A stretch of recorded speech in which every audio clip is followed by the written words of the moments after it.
O presidente da Xunta, Alfonso Rueda, puxo en valor hoxe o plan de investimentos en centros de maiores da comunidade, que xa está na súa recta final, e que permitirá a posta en marcha de máis de 700 prazas públicas en 24 residencias e centros de día.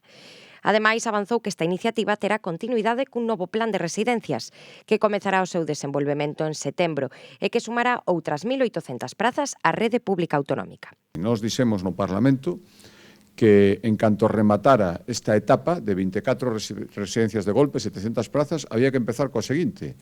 E empezaremos a partir de setembro, xa coa distribución e empezar todos os trámites para construir, poñer a disposición 1.800 novas prazas, outra vez, coordinadamente, que haberá que sumalas, engadilas a estas 700 que agora poñemos en marcha. A Deputación de Ourense é a única administración provincial galega que sumou o seu esforzo a este plan, según apuntou Luís Menor, agradecendo o compromiso real coa provincia amosado pola Xunta, xa que o 65% do orzamento total desta iniciativa autonómica destinouse a 16 concellos ourensáns, para crear máis de 400 novas prazas.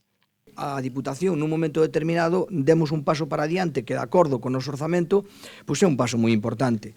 Sabemos que a Xunta chegaba onde podía chegar, que era moitísimo, logo tiñan que intervenir os concellos, e, lóxicamente, nese paso por os concellos, e sobre todo nos concellos pequenos, non teñen capacidade. E aí é onde entra a Diputación, e aí é onde non hai colores, e aí é onde entra o servicio ás persoas. E por iso nós asumimos esa parte de cofinanciación que os concellos tiñan que poñer e que non tiñan capacidade para facelo, para facer viable o proxecto.